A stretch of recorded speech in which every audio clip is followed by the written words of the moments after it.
Vamos a continuar hablando acerca de la parte de la programación orientada a objetos. En la última clase estuvimos hablando acerca de la clase, se llama la clase Stream, que vimos por ahí algunos ejemplos de cómo manejábamos las cadenas de caracteres dentro de Java. Normalmente las cadenas de caracteres se manejan como datos entre comillas, y vimos que el hecho de que desde el momento que nosotros colocamos una información entre comillas, eso ya se convierte en un objeto y básicamente desde ahí lo podemos manipular como tal. Vimos que había diferentes maneras de poder definir una cadena de caracteres o un valor de tipo string. Entre ellas hablamos de simplemente definir el nombre de la variable y luego colocar entre comillas los valores que le vamos a asignar. Podíamos trabajar con matrices. En ese caso, las matrices básicamente definíamos el nombre de la matriz junto con los valores que íbamos a almacenar, y posteriormente con esta cadena de caracteres definíamos ese stream. Básicamente lo que hacía era convertir esa palabra hola en una cadena de caracteres, aunque nosotros originalmente la habíamos definido como un valor, como un vector. Lo mismo si definíamos valor de tipo bytes, vimos que lo que hace es sustituir esos valores por las posiciones de los datos en la tabla de códigos ASCII. Ya anteriormente lo habíamos predefinido de esa manera. Hablamos de la manera correcta en la que nosotros podemos comparar valores, entre otras cosas. Y por ahí vimos algunas funciones, principalmente estas que se encuentran acá, que determinan, en ese caso, la manera en la cual nosotros podemos trabajar con los diferentes métodos que contiene, en ese caso, la cadena de caracteres. Para terminar este tema, quiero mostrarles un ejemplo ya con todas las funciones aplicadas de cómo podríamos en este caso manipular, por ejemplo, esta palabra o este texto que tenemos en la parte superior. El texto dice Universidad Católica de El Salvador como tal. Vamos a ver si podemos hacer más pequeña esa letra para que podamos ver todo el texto.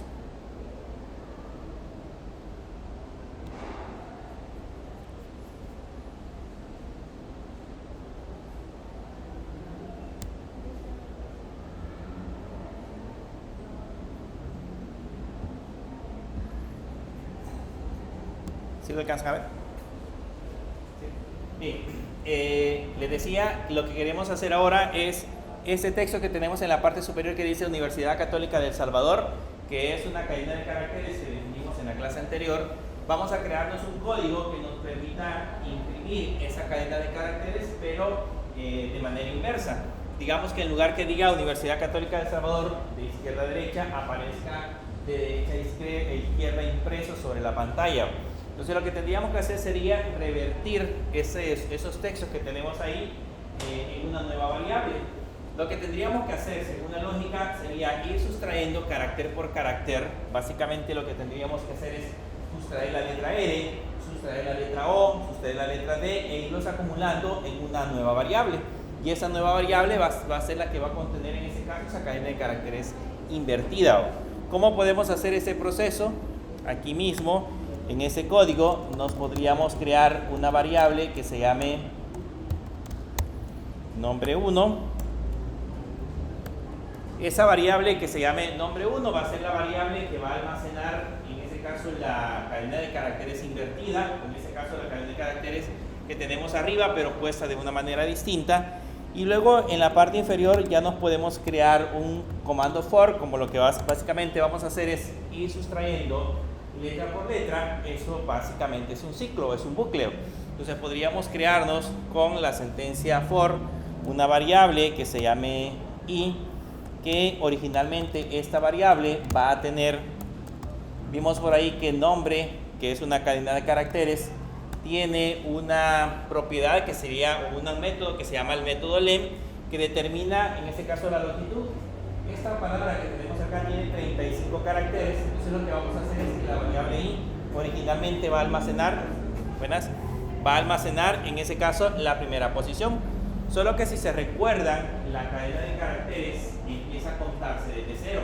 Si yo lo dejo así como está, probablemente me genere un error, porque voy a intentar acceder a un carácter que no se encuentra en el listado, porque básicamente si empezamos a contar desde cero, Entonces las cadenas de caracteres serían de 0 a 34, aunque la longitud de la cadena de caracteres sería 35. Entonces, ¿qué tenemos que hacer? En esta parte de acá le restamos 1 para que tenga originalmente el valor inicial, que sería el valor de 34.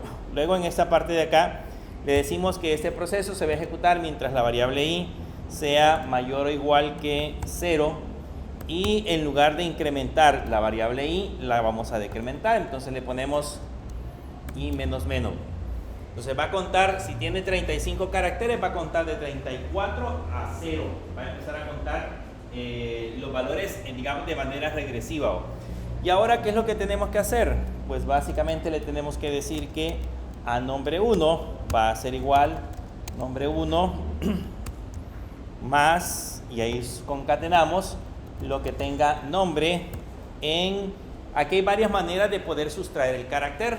Vimos que, por ejemplo, en esta parte de acá, en esos ejemplos, el char add permite sustraer un carácter específico de la cadena de caracteres. Entonces yo le podría decir aquí que me sustraiga, con el char add, me sustraiga el carácter de la posición i. Entonces el carácter de la posición i en la primera vez va a tener el valor de 34, por lo tanto sustraería la letra R. Por lo tanto, la variable nombre tendría la letra R almacenada. La primera vez, la segunda vez que se ejecute el bucle, tendría 33, sustraería la letra O, y ahora la variable nombre tendría la R y la O, y así sucesivamente iría sustrayendo cadenas de caracteres hasta llegar al final. Pregunto, esta cadena de caracteres, bueno, aquí al final lo que vamos a hacer es imprimimos en ese caso el nombre 1, imprimimos el valor de nombre 1 para ver si realmente funcionó. Pregunto, ¿cómo puedo hacer más corta esta expresión? ¿Cómo hacemos más pequeña esa expresión?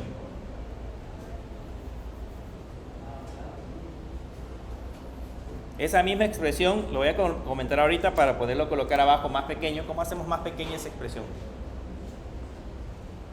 Preguntas para los parciales. Bueno, recuerden que la otra semana tenemos parcial a las 6:30 en el centro de cómputo, y hoy tenemos laboratorio a las 6:30 también.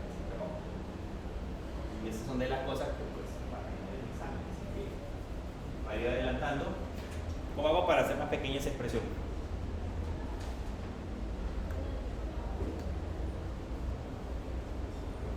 ¿O no se puede hacer más pequeña?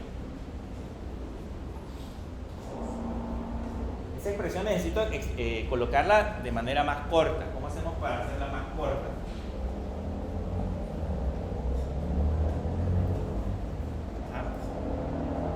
¿O no se puede?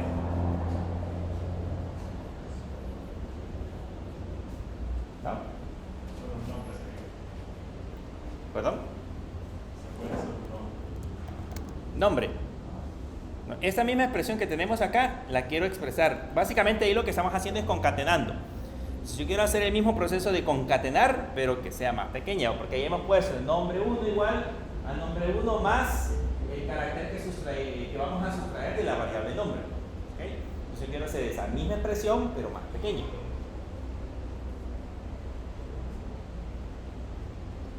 ¿Se acuerdan? Siempre debo utilizar la variable nombre 1 porque es la que va a acumular. ¿Okay? Pero yo necesito asignarle o ir incrementando en esa variable, sería ir concatenando en esa variable el carácter que vamos sustrayendo de la cadena de caracteres, que sería nombre. Ya les dije que ese bucle lo que va a hacer es empezar a sustraer la R, la O, la D y así sucesivamente, e irlas acumulando en la variable nombre, para que al final tengamos una cadena de caracteres inversa. ¿Se recuerdan? ¿No? Lo que siempre deben recordar es todo lo que ya vimos durante el transcurso del ciclo. Hemos estado hablando de los operadores y hemos visto que, por ejemplo, esto es lo mismo que si yo le coloco más igual y luego le coloco nombre punto char add y le colocamos la variable i. Entonces, es la misma expresión, solo que es más pequeña. ¿Okay? Acuérdense siempre de los operadores, lo vimos hace algunas clases, estuvimos hablando acerca de los diferentes tipos de operadores que podemos utilizar en Java, y este es uno de ellos. Entonces, para el caso, cuando nosotros querramos que una expresión donde estamos concatenando, sumando, restando, multiplicando, se vea más pequeña, hay que analizarla y podemos construirla de esa manera. ¿Okay? Bien, ya que tenemos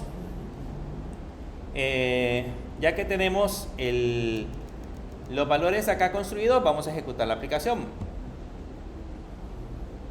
Y van a notar que en la parte de abajo ya aparece la palabra Universidad Católica de El Salvador, pero al revés.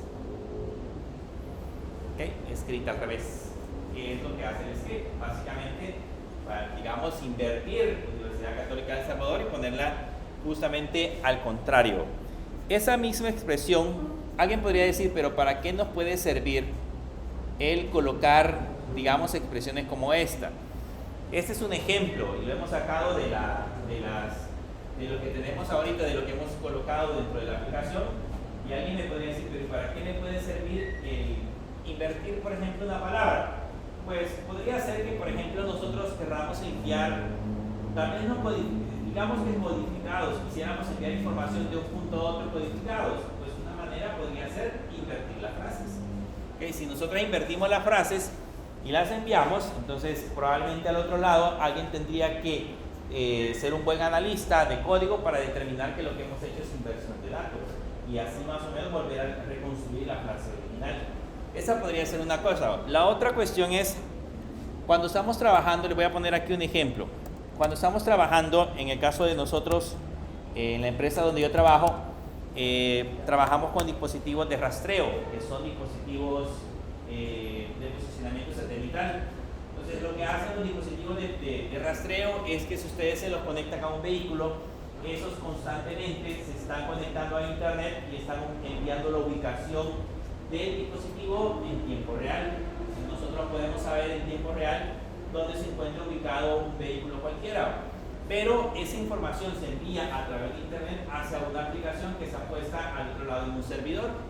Las tramas, dependiendo del proveedor de GPS que nosotros vayamos a suministrar, se envían de diferentes maneras. Podrían enviarse como texto, o sea, podría decir latitud igual, colocarle la latitud, longitud igual, colocarle la longitud, y así la recibiríamos. O en algunas ocasiones las envían codificadas. Las envían codificadas con el objeto de, primero, por seguridad, y segundo, por ahorrar datos cuando se transmite información a través de internet. Por ejemplo, nosotros tenemos unas tramas en donde, por decirles algo, las envían de esta manera, las envían en formato hexadecimal. ¿Se acuerdan que yo les hablé del hexadecimal? Por ejemplo, la envían de esa manera, digamos que aquí llega esos valores.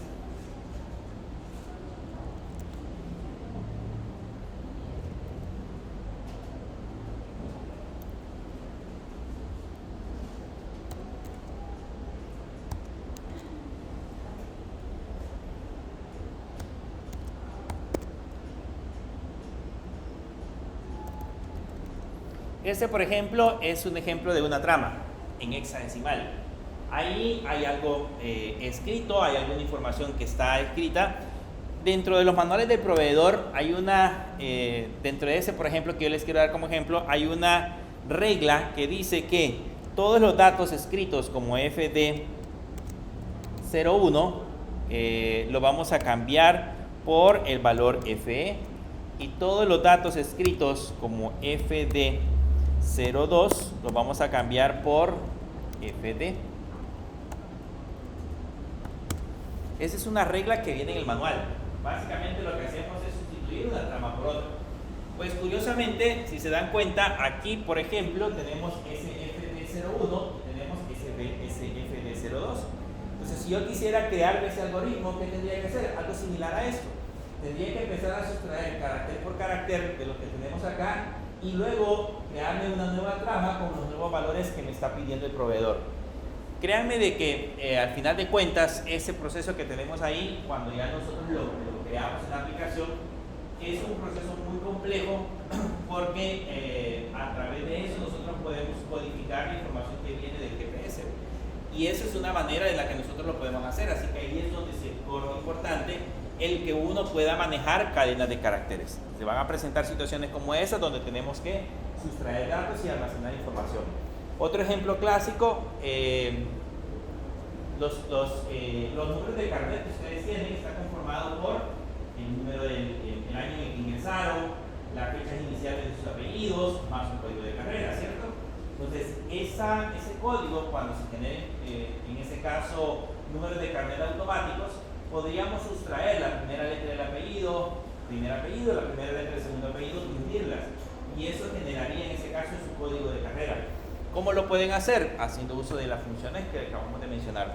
Por eso, como les mencionaba, o sea, el usar estas funciones ya en el proceso de creación de códigos sí se hace muy importante saber cómo trabaja. Esto que acabamos de colocar acá, que se llama nombre 1,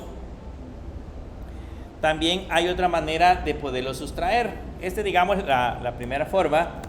La otra forma en la cual nosotros lo podemos sustraer es colocando nombre 1, poniéndole el más igual, y existe dentro de nombre otra función que se llama substring. Esa substring, que es la que vimos en la parte de arriba, me permite sustraer no un carácter. El char at, a diferencia que sustrae un carácter, pero el substring lo que hace es sustraer varios caracteres. Entonces aquí yo le puedo decir desde qué posición hasta qué posición quiero sustraer.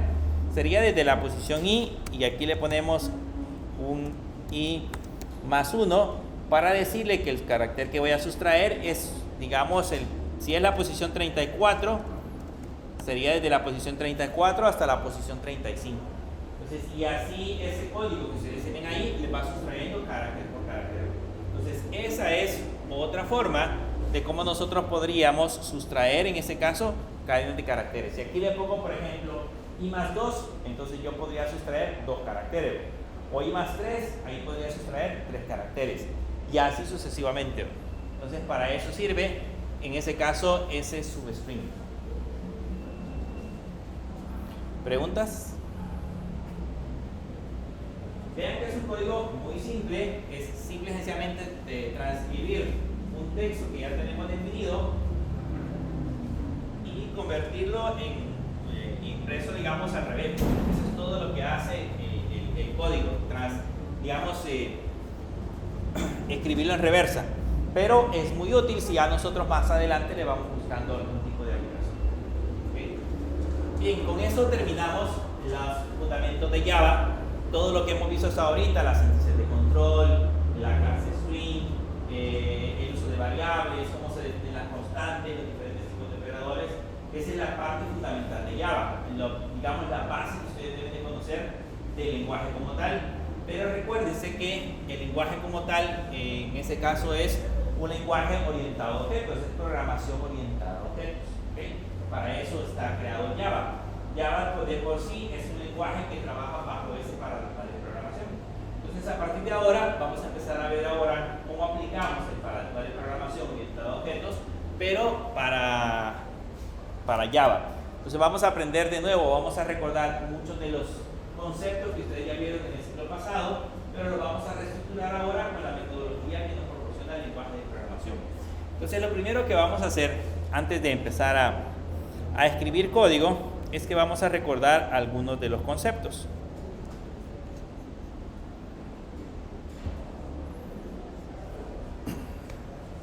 ¿Quién se recuerda qué es programación orientada a objetos?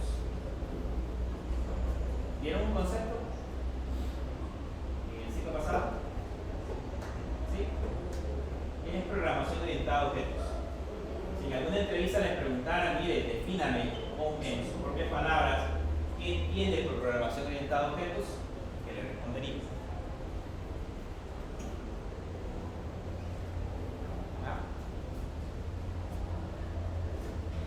¿Qué responderían? Programación orientada a objetos. Tiene que definir el concepto de qué es programación orientada a objetos. Yo sé que en la práctica probablemente nosotros podamos aplicar el concepto como tal, pero debemos de definir o trabajar primero en cómo funciona, de qué se trata la programación orientada a objetos. Entonces, ¿qué le podemos decir? ¿O qué le dirían? Ya no se acuerdan del ciclo pasado. Más o menos. No han pasado 16 meses.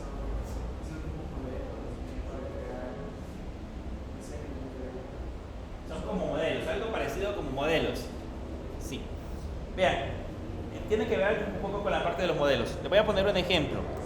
Si revisamos este código está programado de manera, nosotros le vamos a llamar, una programación, los tipos de programación le vamos a llamar de manera lineal. Es programación lineal. ¿Por qué se le llama programación lineal? Porque básicamente lo que hemos hecho es que planteamos un problema y lo ejecutamos línea tras línea. Tal vez colocamos algunas condiciones por ahí, pero básicamente es un bloque de código escrito línea tras línea dentro de la aplicación. Eso es básicamente la programación lineal.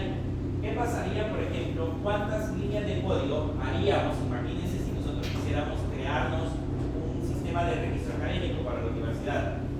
O sea, serían miles y miles de líneas que nosotros estaríamos trabajando, estaríamos codificando, y si nosotros las digitáramos una tras otra, esas miles de líneas, o sea, se imaginan, bueno, ya cuando terminemos el ciclo, vamos a poder comparar, por ejemplo, cuántas líneas de código va a tener el sistema que vamos a desarrollar. Pero cuando ustedes vean, son miles y miles de líneas de código que se genera para que nosotros podamos desarrollar una aplicación. Entonces, el problema es que si nosotros lo hiciéramos todo en un solo archivo, con esa cantidad de líneas, depurar errores sería sumamente complicado. De hecho, de por sí, encontrar errores en las aplicaciones cuesta. Cuando nosotros tenemos diagramado un poco la parte, o tenemos un poco ordenado el código, imagínense ahora si todo fuese una sola página hacia abajo con un montón de líneas de código. Cuando surgió la programación, hace muchos años, cuando se empezaron a crear los primeros códigos, básicamente así era la programación lineal. O sea, que habían programadores que empezaban a digitar un montón de líneas de código y así se ejecutaba. No sé si alguna vez han visto la fotografía de la programadora que hizo el código que envió la primera para pasar a la luna. Ella está parada y tiene así el código impreso. Es un montón de páginas impresas, no es un librito, sino que es un montón de páginas impresas que se encargaron de llevar al primer hombre a la luna. Entonces, ese código fue escrito bajo esas metodologías. Entonces, era, digamos, un poco más tedioso. De hecho, cuando uno creaba aplicaciones y encontraba un error, ese error le desencadenaba un error y era bastante complicado hacer el proceso de depuración. O sea, a veces un punto y coma que uno no había escrito le generaba hasta 1000 errores. Venía y corregía ese punto y coma y como arte de magia desaparecían los 1000 errores. Pero eso era un poco la idea de la programación en aquel entonces. Básicamente, la programación empezó a evolucionar de tal manera que la idea principal es que se crearan metodologías que permitieran ordenar un poco más la manera en cómo nosotros escribimos código. La programación orientada a objetos básicamente es una forma o un modelo, como dicen sus compañeros, para programar una idea de cómo podemos resolver en ese caso los problemas. Nosotros podemos resolver el mismo problema de diferentes formas, de diferentes metodologías. Podemos utilizar la programación lineal y nos va a dar el mismo resultado. Al final de cuentas, ejecutamos el programa y el programa va a correr igual, pero también podemos ordenar un poco el código y crear diferentes metodologías. Hace años lo que se hizo fue que después de la programación lineal empezaron a surgir diferentes formas de poderlo hacer. Hubo una metodología que se conocía como la programación modular, que lo que pretendía era dividir todo el código en módulos y estos módulos después había un módulo principal, digamos, que se encargaba de lanzar todo. Entonces, cuando nosotros creábamos las aplicaciones, si había algún error en algún módulo, pues íbamos a corregir específicamente el error que presentaba ese módulo. Pero de igual manera surgía el mismo problema, que probablemente había mucho código que se encontraba un poco desordenado. Entonces, ¿cuál era la idea después de eso? Pues se empezaron a crear otras metodologías. Hay diferentes, creo que ustedes no la vieron, hay una materia de la no sé si ingeniería, que habla específicamente acerca de las metodologías de programación, pero dentro de todas ellas surgió la programación orientada a objetos.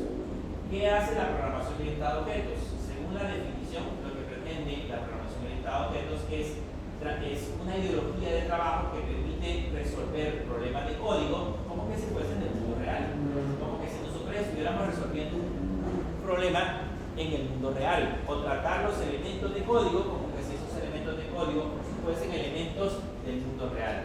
En ese sentido, para que ¿Cuál es la idea principal? Por ejemplo, nosotros tenemos, imagínense, ahorita tienen un pupitre.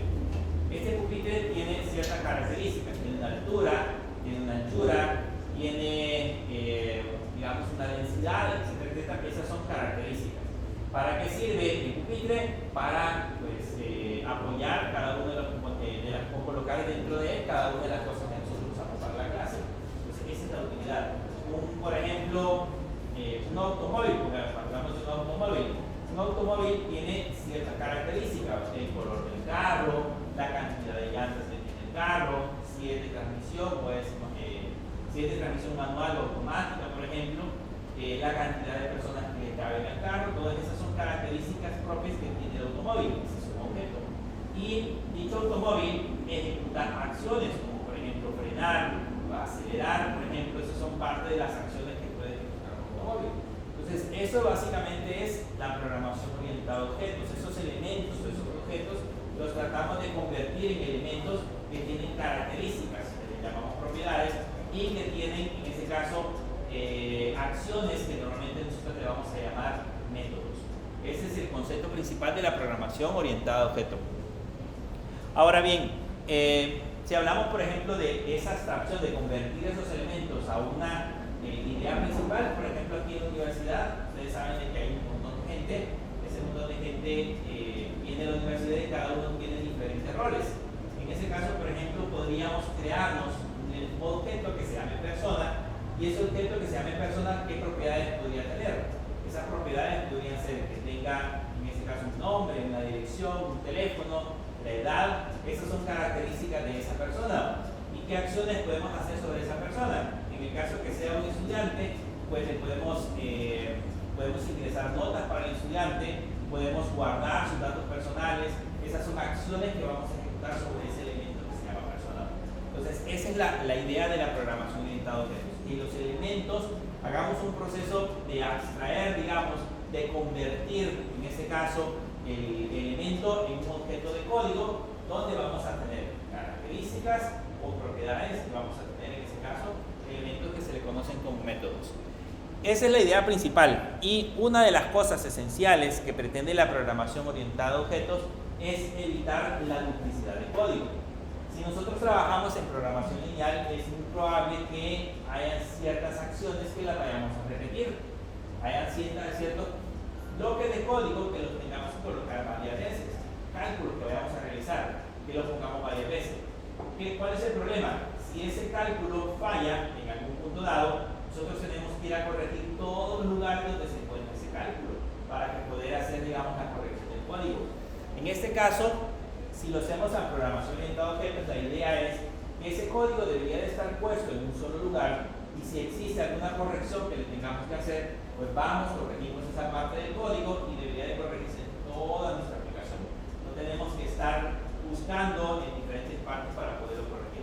Esa es parte de la idea de la programación orientada a objetos. Evitar la duplicidad de código y, por supuesto, ordenarlo de alguna forma. Para eso existe la programación orientada a objetos. Dice, hace que los problemas la programación orientada a objetos hace los problemas más sencillos al permitir dividir un problema. Esa es la parte esencial. Ya ahora, al momento de crear una aplicación, ya no vamos a resolver la aplicación en conjunto, sino que la vamos a dividir en partes. Vamos a dividir el código en pequeños bloques de código. Y esa división es la que normalmente nosotros le vamos a llamar objetos. Esa es la idea principal. Entonces ya no tengo que pensar en todo el conjunto en general, sino que dividirlo en pequeñas partes, y esas pequeñas partes se van a convertir, en ese caso, en objetos. Imagínense que voy a crear un ejemplo, un sistema de registro académico. Entonces, si voy a crear un sistema de registro académico, pues en ese sistema están involucrados muchos elementos. Están involucrados las materias, las notas que ingresamos, los alumnos, los maestros, las aulas, entre otras cosas. Entonces, ¿qué hacemos? Para no manejar el conjunto en general, podemos dividir ese conjunto en pequeños elementos. Cada uno de ellos corresponde a un objeto. El alumno es un objeto, el maestro es un objeto, las materias es otro objeto, las aulas, por ejemplo, podría ser otro objeto, y así cada elemento podría convertirse en un objeto independiente. Y luego lo que hacemos es interrelacionarlos para crear la aplicación en conjunto. El objeto está formado por datos, es lo que le mencionaba. Normalmente los objetos nosotros le aplicamos en ese caso propiedades. Esas propiedades son el conjunto de elementos o características que forman parte de los objetos. Si yo defino lo que le mencionaba, si defino una clase que se llame vehículo, pues debo de pensar en esa clase vehículo con sus características, cuáles son sus propiedades, su color, su tamaño, número de ruedas, etcétera, etcétera. Esas son propiedades. Y adicional a eso, funciones que es capaz de realizar el objeto, que le vamos a llamar métodos. Yo debo de pensar en propiedades y debo de pensar en métodos. ¿Qué son las propiedades? Sus características. ¿Qué son los métodos? Las cosas que ese elemento va a ejecutar. Esa es la programación orientada a objetos. Y hay una cosa interesante, el elemento fundamental en el cual se basa la programación orientada a objetos es la clase. O sea, el elemento principal con el cual nosotros vamos a trabajar en Java, principalmente o en cualquier lenguaje de programación que utilice este método o este paradigma de programación, es el elemento fundamental, siempre va a ser la clase. Significa que todo parte de una clase. El elemento principal para nosotros va a ser la definición de una clase. Eso es una característica específica que debemos de tomar en cuenta dentro de la programación orientada a objetos. Hay propiedades de la programación orientada a objetos que debemos de considerar. Esos conceptos creo que para ustedes ya no son nuevos, son conceptos que aprendieron en el ciclo pasado. Primero, el proceso de encapsulamiento. Una clase se compone tanto de variables, propiedades, como funciones y procedimientos y métodos. El concepto de encapsulamiento viene de encapsular. Significa de que dentro de un elemento nosotros debemos de agrupar o debemos de integrar cada uno de los elementos que forman parte de ese objeto. En ese caso, sus propiedades y métodos van a ser parte de un elemento encapsulado, y ese elemento es el que nosotros vamos a poder manipular. A eso normalmente se le conoce como el concepto de encapsulamiento. ¿A qué les viene la idea de ocultación? Según lo que dice ahí, hay una zona oculta a definir en una clase, zona privada, que solo puede ser utilizada por esa clase o por alguna clase relacionada. Y una zona pública llamada también interfaz de la clase, que se puede ser utilizada para cualquier parte del código. ¿Qué sería en ese caso ocultación? Traducido con sus propias palabras. ¿Perdón? ¿Qué es la ocultación? ¿Cómo la podríamos definir? Ya en la programación. Voy a poner una pregunta. ¿Cómo? ¿Público o privado?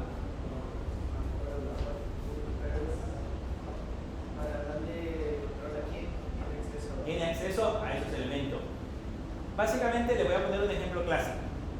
Ustedes saben, si lo saben es por curiosidad, pero digamos, ustedes saben qué proceso hace un automóvil cuando se acelera.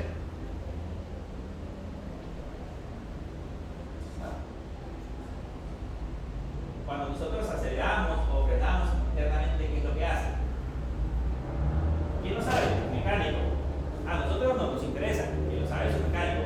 Ese es un elemento oculto, la funcionalidad está oculta, porque al final de cuentas nosotros nos interesa que el carro pueda avanzar, o sea, pueda acelerar, pueda frenar, ¿okay? Pero no nos interesa saber cómo lo hace.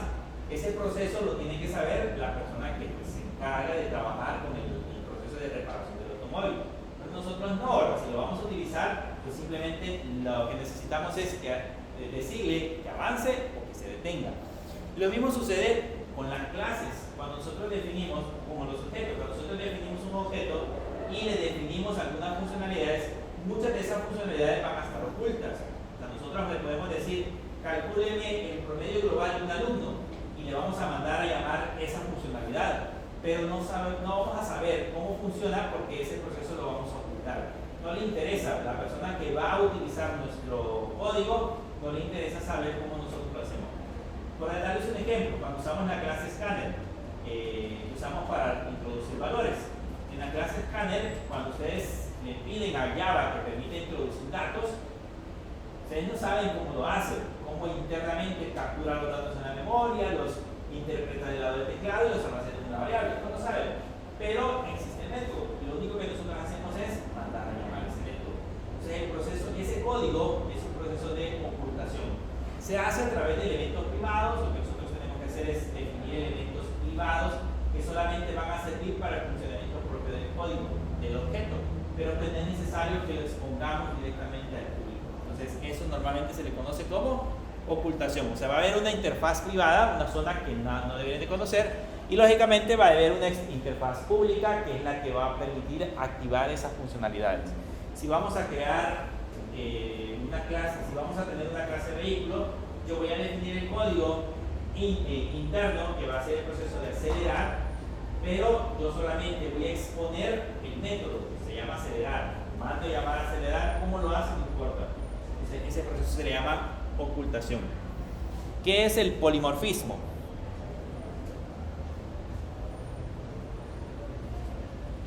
¿Qué significa la palabra poli? Muchos. Morfismo.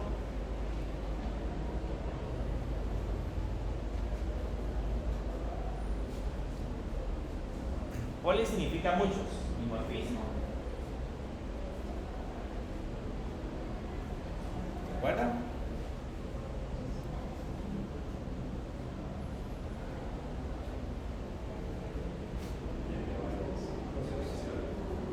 ¿Tiene varias? Definiciones. ¿Perdón? Procesos. Vean, la palabra tiene diferentes formas. La palabra morfismo viene de formas. Entonces, polimorfismo significa múltiples formas. ¿Okay? ¿Qué es lo que sucede con el proceso de polimorfismo? Volvemos al ejemplo del vehículo. El proceso para acelerar un vehículo, digamos, si hablamos de un vehículo cualquiera, no es el mismo proceso que tiene una motocicleta, ¿okay? Y tampoco el mismo proceso que tiene una bicicleta, por ejemplo, para poder acelerar. O sea, existe cada uno de ellos, tiene un proceso o ejecuta un proceso que se llama acelerar. Ese es el método. Quiero acelerar un vehículo, pues tengo que presionar el pedal. Quiero acelerar una moto, pues tengo que hacerlo con la mano. Quiero acelerar una bicicleta, pues tengo que pedalear. Todas tienen un proceso, un método circular que se llama acelerar. Pero el comportamiento es diferente, o la forma como interactúan es diferente. A eso normalmente se le conoce como polimorfismo. ¿Okay? Si hacemos una analogía también con el mundo animal, todos los animales comen, ¿okay? O la mayoría, pues todos los animales comen, pero cada uno lo hace de manera distinta.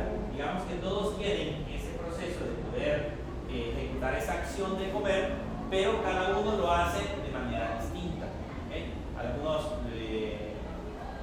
consumen los alimentos a través de la boca, por ejemplo, y son diferentes tipos de alimentos. Otros los procesan, tienen un pico, por ejemplo, y una boca, etcétera, etcétera. Entonces, eso normalmente se le conoce como polimorfismo, el poder ejecutar la misma acción, pero la ejecuta de manera interna, de maneras distintas. Nosotros podríamos tener, digamos, el proceso de cálculo de promedios, ¿okay? Pero digamos, por ejemplo, que en la Facultad de Ciencias Económicas el promedio se calcula de una forma, en la Facultad de Ingeniería el promedio se calcula de otra, en la Facultad de Humanidades el promedio se calcula de manera distinta. Pero el proceso se llama calcular promedio. Lo que tiene que hacer es que dependiendo de cada facultad debería de hacer el proceso distinto para el cálculo. Eso es polimorfismo. Lo vamos a ver con ejemplos. O sea, ahorita ya nada más les menciono la idea para que ustedes tengan el concepto de qué es polimorfismo, pero ya lo vamos a ver en código. ¿Cómo hacemos en código para que funcione el polimorfismo? Y el otro proceso es el proceso de herencia. Este proceso de herencia, como su mismo nombre lo dice, básicamente sirve para heredar características. ¿Okay? Yo creo que vieron el concepto del siglo pasado, definimos una clase madre. Esa clase madre tiene ciertas características heredables y esas ciertas características heredables las heredan las clases hijas. ¿Para qué sirve ese proceso? Para evitar lo mismo, evitar duplicidad de código. ¿Okay? Yo les pongo un ejemplo. En la universidad podemos definir una clase que se llame persona. La clase persona va a tener nombre, dirección y apellido. Pero, por ejemplo, si después definimos la clase alumno puede heredarse de la clase persona. Por lo tanto, el alumno va a tener también nombre, dirección y apellido. apellido. Pero el alumno tiene también la carrera en la que está estudiando, el número de ciclo que está cursando, por ejemplo. Y de ahí mismo podemos definir también de la clase persona, heredar la clase catedráticos. La clase catedráticos también tiene nombre, dirección, apellido y dirección, pero adicional a eso tiene, por ejemplo, las materias que imparte, entre otras cosas. Entonces, ese proceso se le conoce como proceso de herencia. También lo vamos a ver en la práctica, cómo hacemos para heredar características de una clase a otra. Y sigue siendo el mismo objetivo. Nos ahorramos código porque pues englobamos, digamos, un elemento principal, y de ese elemento principal empezamos a desglosar elementos hijos, que normalmente se le conocen como clases hija. Esas clases hijas que vamos a ver más adelante nos van a servir para que el código sea más dinámico. Hay una parte de los objetos, cuando ya hemos creado un objeto, hay ciertos componentes específicos que debemos de tener en cuenta de lo que va a tener en este caso un objeto. Yo creo que si les mencioné ahorita el concepto de instanciar una clase, no les estoy hablando en chino. Instanciar una clase es crear un objeto a partir de una clase. Entonces acá cada objeto que nosotros creemos dentro de la aplicación tiene esos tres componentes. Primero tiene un estado, tiene un comportamiento y tiene una identidad.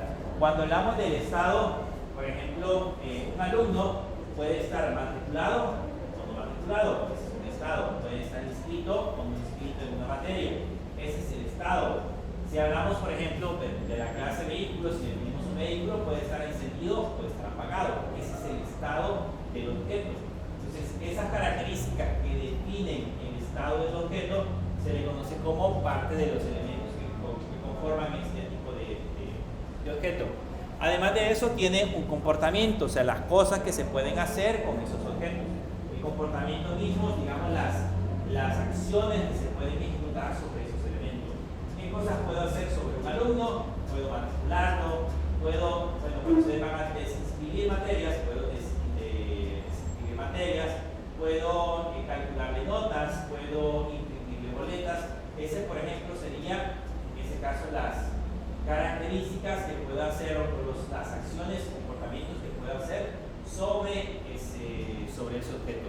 Y una cosa muy importante que siempre debemos de considerar es que los objetos tienen identidad. Cuando decimos que un objeto tiene identidad, significa de que yo no puedo tener dos veces el mismo objeto. Cada objeto que nosotros creamos dentro de la aplicación es único, tiene una identidad única. Cada una de las características que nosotros definimos dentro del objeto son propias del elemento que hemos creado y no existe dentro de Java, no existe una duplicidad de objetos. O sea, yo no puedo duplicar ese objeto por métodos normales. Siempre el objeto va a tener una identidad única. Cada elemento, no importa si definimos 100 objetos, cada objeto va a ser único. Es algo similar a como nosotros y nuestros hermanos. Nosotros dependemos del mismo padre y madre, pero aunque son, digamos, genes similares, pero tenemos cada uno la misma identidad. Tenemos, diferentes identidades.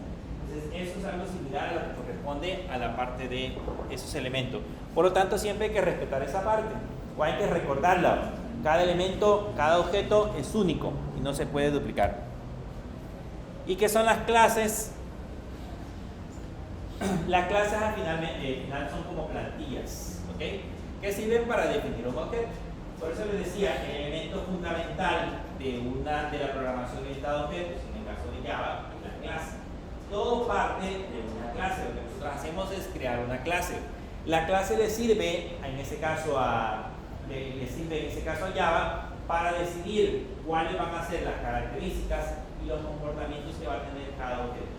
Si yo creo una clase y a partir de una clase puedo crear diferentes objetos. Si creamos aquí, por ejemplo, la clase alumno, de esa clase alumno podemos crear 10, 12, 15 objetos que corresponden a cada alumno dentro del salón. Y cada uno va a tener nombre distinto, dirección distinta, teléfono distinto, va a tener datos diferentes porque cada uno es único. Algo similar a lo que sucede en la base de datos con los registros, que tienen registros únicos. Cuando ustedes están trabajando con el modelo relacional, definen elementos únicos, básicamente algo similar. solo que aquí son objetos, objetos que se comportan y se mueven de manera similar.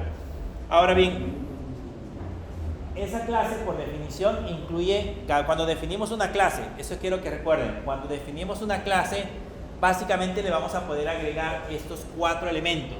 Primero debemos de pensar en la clase, debemos de pensar en los atributos, debemos de pensar en los métodos, debemos de pensar en el código de inicialización, que en ese caso es el método constructor, y dentro de una clase podemos definir otras clases. Si voy a crear una clase, lo primero que pienso es ¿qué atributo va a tener esa clase? Cuando ya le definimos los atributos, debo de definir cuáles son los métodos, qué comportamientos va a tener esa clase, y definimos los métodos. Y cuando ya tenemos los métodos, podemos agregarle el código de iniciación, que ya lo vamos a ver más adelante, que es el método constructor. Definimos el código de inicialización, y además de eso, si queremos, podemos agregarle otras clases. O sea, una clase puede tener, esa no es herencia, sino que son subclases. ¿Okay? Veamos ahora un ejemplo con todo eso. Hagamos nuestro primer ejemplo ya utilizando código. Vamos a crearnos un nuevo proyecto.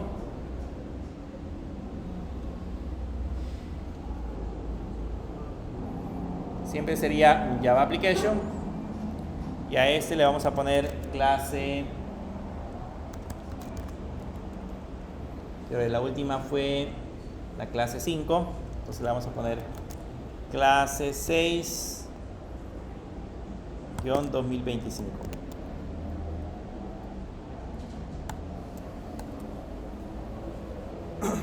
Y le vamos a dejar por el momento el método main solamente para agregar por ahí unas descripciones. Pero vamos a crear ese proyecto para empezar a ver cómo nos funcionan ahora las clases. Vamos a cambiar un poquito la metodología de trabajo, porque en todas las clases anteriores creábamos una clase cualquiera, le agregábamos el método main y desde ahí empezábamos a escribir el código. Ahora lo vamos a hacer distinto. Ahora vamos a crearnos clases respectivas y posteriormente vamos a tratar de crear los objetos a partir de esa clase. Entonces debería de funcionar de manera distinta. Ya que tenemos el método main, este ya nos va a crear automáticamente la parte de la aplicación. Entonces aquí lo que vamos a hacer es empezar a definir la manera en cómo funcionan en ese caso los elementos. Y voy a crearme acá la sintaxis para definir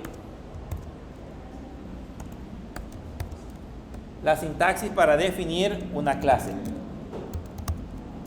Para definir una clase, en ese caso lo que tenemos que hacer es, lo que yo coloque entre corchetes significa de que es opcional, ¿okay? No es obligatorio.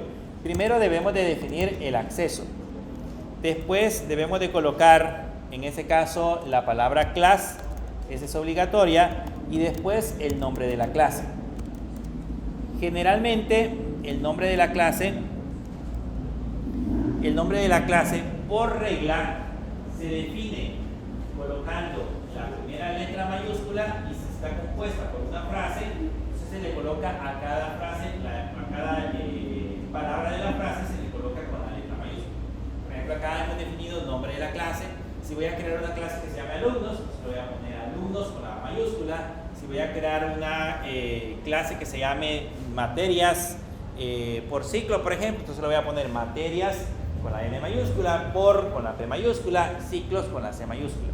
Voy a definir la clase de esa manera. Esa es la definición. Esa es como una regla general, son como buenas prácticas. Yo puedo definir la clase con la letra minúscula, con la letra N minúscula, pero como les digo, por convención se le colocan de esa manera. Cuando yo tengo definido el nombre de la clase en orden, el siguiente paso es definir los atributos. Ustedes lo que tienen que hacer es pensar, ya definí el nombre de la clase, ahora debo de definir cuáles van a ser los atributos de esa clase. Eso es lo que ustedes deben de pensar cuando ya estén creando, en ese caso, la parte de la aplicación. Y para los atributos,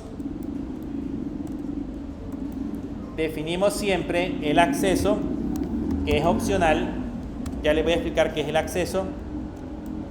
Definimos la palabra static, también, que es opcional. Ya vamos a ver más adelante qué es static. Definimos el tipo y luego el nombre del atributo. ¿Ok? que en este caso sería atributo 1. Entonces yo voy a colocar primero el acceso. El acceso pueden ser tres de manera predeterminada, puede ser público, privado o protegido, public, private o protected, esos pueden ser los tres accesos. Static es opcional, ya les voy a explicar para qué sirve. Y el tipo sí es obligatorio, debo de definir qué tipo es, si es entero, si es string, si es double, si es char, cualquier tipo de dato que vamos a definir debe de estar especificado en el tipo. Eso es como obligatorio dentro de Java. De esa manera me puedo crear más atributos. O sea, puedo poner el atributo 2, puedo poner el atributo 3 y así sucesivamente colocar la cantidad de atributos que voy a necesitar. El atributo n, o sea, un número indefinido de atributos que va a tener en ese caso mi aplicación. Cuando ya haya definido los atributos, esas son las características, ¿okay?, que va a tener mi aplicación. El siguiente paso que yo debo de colocar es los métodos. Debo de definir aquí abajo los métodos.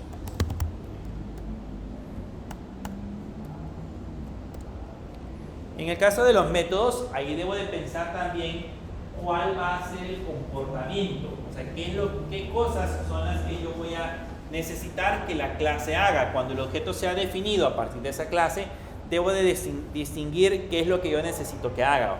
Entonces, para eso también debemos de colocar el acceso, que también es opcional. Debo de colocar el estático, si también es opcional. Debo de definir siempre un tipo y después definir el nombre del método, que sería método 1, y luego entre paréntesis una lista de argumentos. Y abrimos llaves.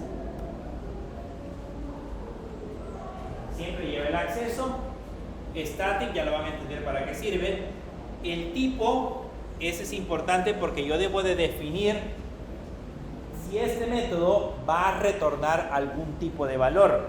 Digamos que yo voy a calcular el promedio de un alumno, el valor que me va a devolver el cálculo del promedio va a ser el número doble, o un tipo doble, o un tipo float. Yo debo de definir que lo que me va a retornar es el tipo doble, o lo que me va a retornar es un tipo float. Entonces, en esta parte de acá debemos de especificar qué tipo de valor es el que me va a retornar el método que estoy definiendo. Es obligatorio ese valor. Luego aquí colocamos el código del método y luego cerramos llaves. Y ahí ya definimos en ese caso el primer método. Abrimos y cerramos llaves, ya tenemos definido el primer método. Con ese podemos crearnos, esto lo puedo copiar y pegar aquí, y me puedo definir el método 2. No se puede, por el momento no lo vamos a llamar igual, se va a llamar método 2, y puedo definir también el método 3. Y así sucesivamente puedo seguir colocando más métodos necesarios que voy a utilizar en la clase. ¿Okay? Y al final, cuando ya terminamos de definir los métodos, cerramos esto con una llave, que es la llave final. Entonces, esa es la sintaxis básica que yo debo de respetar.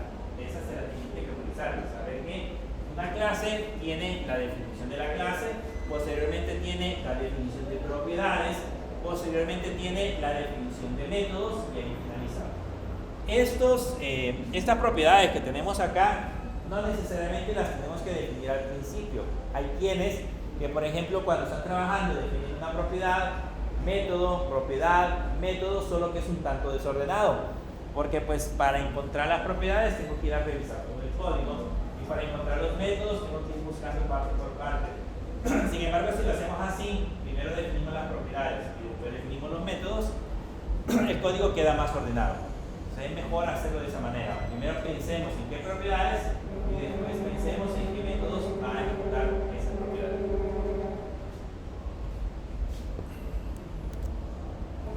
Con eso en mente, ya podemos ahora crearnos un pequeño ejemplo de cómo podría podemos trabajar con esa parte de la aplicación.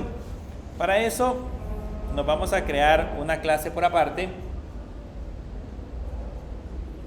Aquí tengo la clase 6 y en el paquete le vamos a dar nuevo Java Class y me voy a crear la primera clase que se va a llamar la clase persona.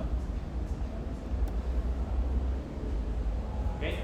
Voy a crear la clase persona. Eso ya lo habíamos aprendido a hacer anteriormente, crearnos una clase. Solo que ahora nos vamos a crear la clase persona. Según la sintaxis, ¿se recuerdan? Según la sintaxis, cuando definimos una clase, primero va el acceso, luego la palabra class y luego el nombre de la clase. En este caso aquí, el acceso es público, significa que esa clase es una clase pública. Luego definimos la palabra class, que es la palabra reservada, y luego el nombre de la clase, persona, con la P mayúscula. Eso ya está definido, lo hace NetBeans, pero si nosotros lo hiciéramos desde otro editor, tendríamos que digitar esos valores. Normalmente a partir de acá, lo que normalmente hacemos nosotros es definir el método main. Ahora ya no, porque vamos a trabajar con programación orientada a objetos, ahora lo vamos a hacer de manera más ordenada. El siguiente paso que vamos a hacer acá es definir los atributos. En ese caso, ahí voy a definir las características que va a tener cada uno de los elementos que vayamos a crear a partir de la clase persona. Con la clase persona es el elemento, digamos, es la plantilla, pues el molde, si lo queremos ver de esa manera. Algunos lo comparan, por ejemplo, con los panecillos. Me he dado cuenta que los panecillos que se crean todos son iguales, pero son iguales porque son creados a partir de un molde. ¿Okay? Entonces, esta plantilla, o en este caso, en esta clase, es como que pues, es el molde. Nosotros ahí definimos cómo se van a crear cada uno de los elementos que vamos a diseñar a partir de ese molde. Entonces, en este caso acá, lo primero que debemos de pensar es en los atributos. Voy a definir como de tipo públicos el primer atributo, que se va a llamar nombre. Voy a definir como segundo atributo el atributo dirección, que también se va a llamar nombre. Los atributos, cuando los definimos, podemos definirlos primero con la letra minúscula. El primer valor es siempre con letra minúscula. Y si son frases, lo podemos ir alternando entre mayúsculas y minúsculas. Por ejemplo, imagínense que voy a definir en lugar de nombre, voy a colocar y diga nombre completo, entonces lo puedo crear así. Nombre, vean, nombre completo, si lo quisiéramos definir de esa manera. Ahorita lo vamos a dejar como nombre. Y luego definimos un método, lo voy a definir como privado, de tipo byte, que va a ser, en ese caso, edad. Ahí tenemos definido el método edad. Entonces tenemos tres propiedades. Tenemos la propiedad nombre, dirección y tenemos la propiedad edad. Ahí puedo seguir agregando todas las propiedades que yo quisiera. O sea, pienso en el objeto persona, digamos, o en el elemento persona que voy a crear y empiezo a analizar cuáles van a ser todas sus características. Ustedes saben que en la universidad les piden nombre, dirección, teléfono, edad, número de DUI, por ejemplo, no sé qué más les piden. Bueno, toda la información que ustedes rellenan dentro de la universidad podría ser parte de una clase como esta. Pensamos en esos atributos en general. Todos los elementos que vamos a utilizar para poder definir a esos valores. Cuando ya tenemos los atributos, el siguiente proceso son los métodos. Los métodos van a ser en este caso el código que vamos a definir para determinar el comportamiento. Pues aquí vamos a decirle qué cosas son las que va a hacer cualquier objeto que se cree a partir de la clase persona. Por ejemplo, como este método es privado y este de acá es público, la diferencia entre uno y otro es que el método público, la propiedad nombre, va a estar disponible entre esta y esta llave, o sea, entre esos elementos. Yo lo voy a poder ejecutar dentro de ese elemento. Va a estar disponible en todas las clases que lo hereden y va a estar disponible también en los objetos que se creen a partir de esa clase. Por eso se le llama público. Y los métodos privados van a ser elementos que solamente van a estar disponibles entre esa y esa llave. O sea, en ese caso, para ese método que se llama edad, yo no voy a poder tener acceso a él fuera de la clase. Si yo quisiera tener acceso a la edad, no es posible porque en ese caso es un método de tipo o es una propiedad de tipo privado. Por lo tanto, vamos a definir un método. Vamos a definir un método que me permita tener acceso a la edad. Voy a definir un método que se llame getEdad, por ejemplo. Y si se dan cuenta, según la sintaxis, definimos primero el acceso. Ese método va a ser público, por lo tanto le hemos puesto public. Luego el tipo, que es lo que va a devolver un valor de tipo bytes. ¿Por qué va a devolver un valor de tipo byte? Porque la edad como tal es bytes. Entonces va a devolver un valor de tipo bytes. Y adicional a eso, el nombre se va a llamar getEdad. Y vean, ahí aplicamos el concepto de nombrar los métodos. Primero va la primera letra mayúscula y luego las demás van en la primera letra minúscula y las demás van en mayúscula. Hacemos una combinación. Entonces aquí lo que hacemos es retornar la edad. Le decimos, cuando yo pregunte o cuando yo accese a ese método que se llama edad, voy a retornar en este caso la edad. Y vamos a definir otro método que se va a llamar setEdad. Eso va a ser para almacenar el valor de la edad que queremos colocar. Entonces lo voy a poner, este es un argumento, eso que hemos puesto acá en la parte de los paréntesis, eso se le conoce como un argumento, o sea, va a ser un valor que ese método va a recibir para poder operar. ¿Okay? Yo le tengo que enviar un valor, ese valor se va a almacenar en esta variable y con esa variable yo puedo operar. Y lo que voy a hacer es decirle que la edad va a ser igual a ese valor e. ¿Okay? Ahora, si se dan cuenta, al método yo le he puesto la palabra void. La palabra void significa vacío. Eso significa que ese método que nosotros estamos definiendo no devuelve nada. Cuando usemos la palabra void, le estamos diciendo que el método solamente va a ejecutar una acción, cualquier acción. Y ahí podría poner un montón de código que haga un montón de cosas dentro de esas llaves, pero al final de cuentas no va a tener un reto. O sea, no va a haber una sentencia de reto que me diga que va a devolver un dato. Sin embargo, arriba sí, como hemos puesto que el valor es de tipo byte o que va a devolver un valor de tipo byte, ahí sí debe de existir una sentencia de reto, obligatoriamente. Entonces ya tenemos definido el segundo método. Ahora vamos a definir un tercero. También lo voy a definir como público. Y este le voy a decir que va a ser de tipo string. Y le vamos a poner get datos completos. No va a tener ningún argumento. Vean que ese me va a devolver un valor de tipo string. A diferencia de los de arriba, este va a devolver un valor de tipo carácter. ¿Qué es lo que va a retornar? Va a retornar, digamos, va a retornar el nombre concatenado con una coma y un espacio.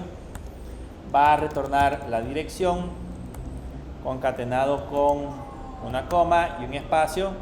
Y va a retornar la edad. Ese es lo único que va a hacer ese método. Digamos, unir todos los datos que tenemos arriba y devolverlos en uno solo, separados por coma. Va a retornar el nombre, la dirección y la edad, separados cada uno por comas.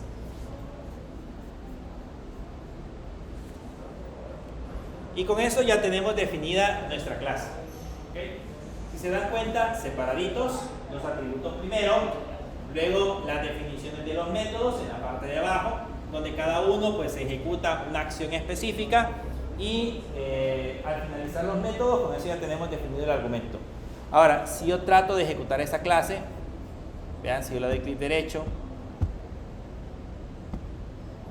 y le doy run file, vean que dice que esta clase no tiene el método main. Esa clase no se puede ejecutar. No significa que yo no le pueda crear un método main, yo se lo puedo crear, podríamos hacer un método main, pero la idea es la definición de la clase. Yo necesito nada más crear la clase. A partir de la clase yo puedo posiblemente empezar a crear más objetos de esa clase. Entonces, para crear más objetos, lógicamente lo vamos a hacer desde otra clase especial. Entonces acá, ya que hemos definido la clase y le hemos colocado todos los elementos, vamos a crearnos ahora otra clase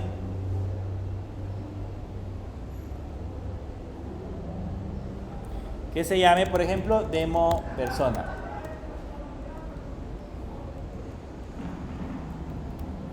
Esta clase sí va a ser ejecutada. Le vamos a poner el public static void main. O sea, esa clase sí voy a necesitar que ejecute un código específico. Por eso lo hemos definido en la parte de abajo.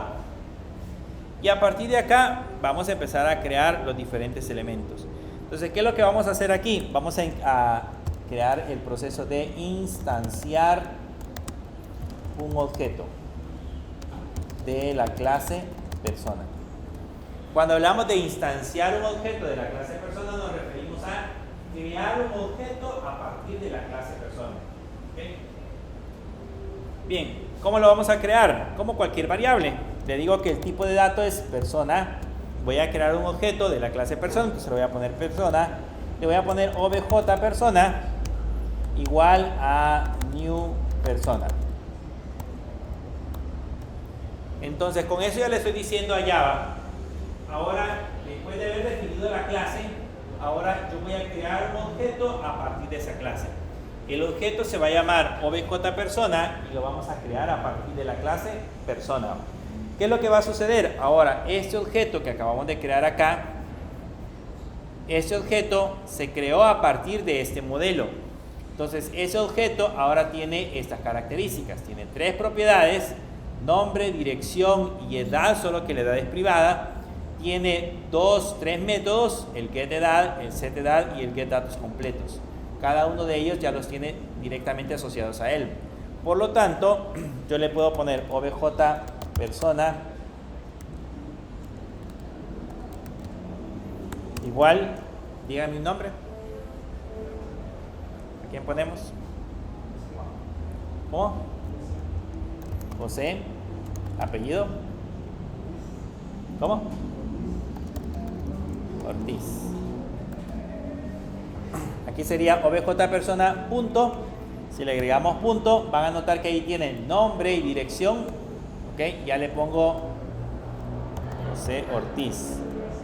Si le ponemos obj persona punto y ahora le ponemos dirección, ahora yo le puedo decir que esta persona, por ejemplo, vive en Santa Ana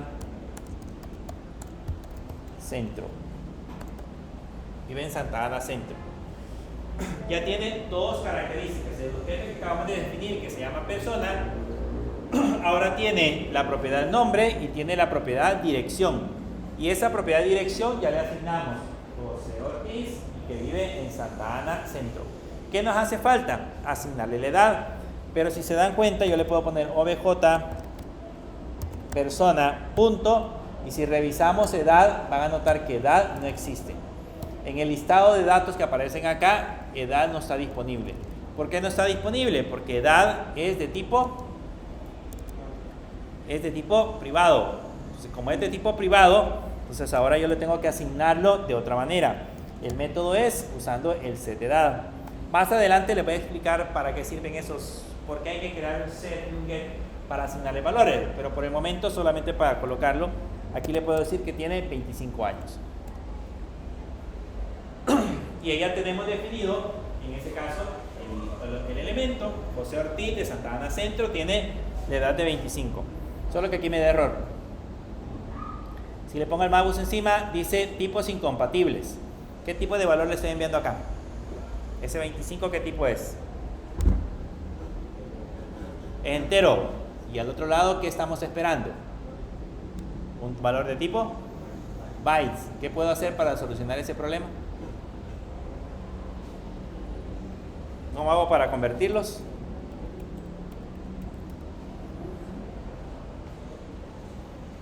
¿Me acuerdan? Es un casting. ¿Cómo sería el casting en este caso? Entre paréntesis le ponemos bytes. Y ya lo convertimos. ¿Ok? Y ya convertimos el valor. Entonces ya creamos el objeto, el primer objeto persona. Ese objeto persona ya tiene esas tres características. Por lo tanto, ahora que ya lo tenemos listo, puedo imprimir. Con el sub le digo que del objeto obj persona me obtenga los datos completos. Y ahí tenemos el objeto creado. ¿Okay? Esa es toda la base de la programación orientada a objetos. crear una clase, como hemos definido acá. Vean, crear el molde de la clase y a partir del molde crear objetos, como los que tenemos aquí ahora.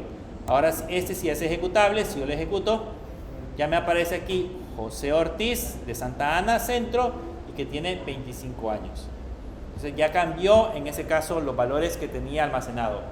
Es en ese caso la definición de programación orientada a objetos. Es la base principal. Definir una clase y a partir de esa clase crear objetos. Ahora, aquí no podemos comprobar las características de los objetos. Si se dan cuenta, el objeto está compuesto por las características que mencionamos, que era la identidad. Ya lo vamos a ver cómo funciona la identidad, el estado y los comportamientos. ¿Qué comportamientos tiene? Tiene este que se llama setDat, tiene un getDatos completos, podemos obtener esos datos. Pero veamos ahora si nos creamos otro objeto. Voy a crearme acá de la clase persona. Me voy a crear otro objeto que se va a llamar obj persona. Vean que ya no me puedo crear persona como tal porque ya existe arriba. Entonces tengo que crearme otro más. Le vamos a poner obj persona 2. Va a ser igual a new persona. Ese ya sería un segundo objeto que deriva de la misma clase. La plantilla o el molde es el mismo. Por lo tanto, ese elemento va a tener esta misma característica. Pero los valores van a ser distintos. Porque abajo yo le puedo poner obj persona 2 punto y este le ponemos el nombre. Dígame otro nombre. ¿Cómo? ¿Cómo es? Manuel, ¿sí? Polanco. Velasco, ¿sí?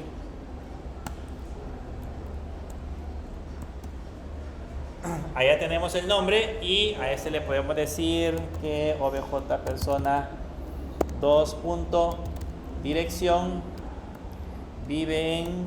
¿Dónde vive? ¿En?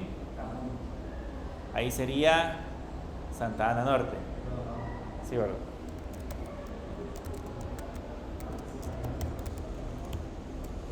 Santa Ana Norte. Y hace falta colocarle la edad. Entonces le ponemos obj persona 2 punto, le asignamos la edad y aquí hacemos de nuevo el casting. Ya le decimos, por ejemplo, que tiene ¿cuánto? 30 años. Ya tenemos ahora para poder imprimir el segundo objeto, que sería en ese caso obj persona 2 punto get datos completos. Y ahí ya tendríamos creado el segundo objeto. Vean, aquí arriba tenemos obj persona y este es obj persona 2. Son dos objetos diferentes creados a partir de la misma clase. Ahí yo me puedo crear 50 objetos si yo quiero, y los 50 objetos podrían tener información diferente, pero todos dependen de la misma clase, o sea, todos tienen las mismas características. Si lo ejecutamos, vean, abajo aparece Imanol Velasco, Santa Ana Norte, tiene 30, y al otro arriba aparece José Ortiz, de 25, y ambos tienen valores totalmente distintos. Entonces, esa es la manera en la que nosotros creamos, en ese caso, ese tipo de elementos. Algo importante, ¿cómo sabemos que esos elementos tienen identidad? ¿Cómo hacemos para crear esos elementos? ¿Cómo sabemos que son únicos? Si se dan cuenta, por ejemplo, si vuelvo a imprimir acá obj persona y le pongo aquí que me imprima otra vez los datos completos, ¿cómo sé que tienen identidad? Porque pues aunque nosotros creamos aquí abajo el objeto persona 2, ese objeto persona 2 no afectó al objeto original que era objeto persona. Si ahora lo ejecuto, van a notar que me va a aparecer Jorge Ortiz, o José Ortiz, perdón, que aparecía arriba y también que aparece abajo. Entonces, en ese caso, la identidad no cambia. De igual manera, si intentamos hacer el proceso de comparación Si yo le digo, por ejemplo, que OBJ persona es igual a OBJ persona 2, para nosotros, que depende del mismo molde, podríamos decir que son iguales, pero no son iguales. Ambos dependen del mismo modelo, del modelo persona, el que nosotros diseñamos acá, de la clase persona. Ambos dependen del mismo lugar, pero no son exactamente iguales. Cada uno tiene una identidad diferente. Cada uno tiene, digamos, una manera distinta de definirlo a nivel de memoria. Entonces, si yo le ejecuto ese código tal cual está en ese momento, van a notar que aquí dice falso. ¿Okay? ¿Por qué dice falso? Porque pues no coinciden o no son iguales ese objeto con ese objeto. Y puedo crearle un OBJ persona 3 y así sucesivamente. Y ahí podría tener en ese caso los datos de todos los alumnos de la clase. Y a partir de esos datos de todos los alumnos de la clase, empezar, por ejemplo, a introducir toda la información. Esa es la idea de la programación orientada a objetos. Todo parte de una clase, por eso lo primero que vamos a hacer es crearnos ahora una clase y a partir de esa clase, luego posteriormente creamos objetos. Así que ahora, digamos a partir de los próximos exámenes que hagamos, ya no vamos a crearnos un código lineal como lo teníamos, desde ahora todavía va a ser igual. Pero en los próximos exámenes, cuando yo les diga, creen una clase que defina esas y esas características, entonces ustedes lo primero que van a hacer es crear la clase. A la clase le agregan el funcionamiento, lo que tiene que hacer, y después crean un objeto a partir de esa clase. Así debería de funcionar. Y ese objeto debería de tener las propiedades necesarias para poder darle funcionamiento al código y debería de tener también los métodos necesarios. Todo parte a partir de un objeto. Y ese es el secreto de la programación orientada a objetos. Digamos que la base principal, lo que ustedes deben de conocer y saber de la programación orientada a objetos, parte de aquí. Crear una clase. A partir de ahí, si entienden bien ese concepto, si entienden bien cómo funciona, cómo se crea, cómo se define cada uno de los elementos, para ustedes después va a ser más fácil entender el polimorfismo, la herencia, vamos a ver más adelante las interfaces, cómo funcionan las interfaces y otros elementos adicionales que vamos a crear. Pero hay que entender primero la base principal, que es la programación orientada a objetos, que es en ese caso la definición de la clase misma y a partir de la definición de la clase misma, la creación de los diferentes elementos. ¿Preguntas? ¿Dudas? ¿Seguros? Bien. Bueno, de esa hay una guía, solo que esa se la voy a colocar hasta... Se la voy a colocar en la plataforma para que la puedan empezar a resolver, para que puedan empezar a ver, pero básicamente la próxima clase que vamos a ver de programación orientada a objetos va a ser hasta el otro periodo. Pues hoy tenemos examen, la otra semana tenemos parcial y después de parciales tendríamos la siguiente clase. Y ahí vamos a seguir viendo ejemplos de cómo vamos a programar esos elementos. Por el momento nos vamos a quedar hasta acá y nos vamos para el centro de cómputo para poder hacer la actividad programada para este día.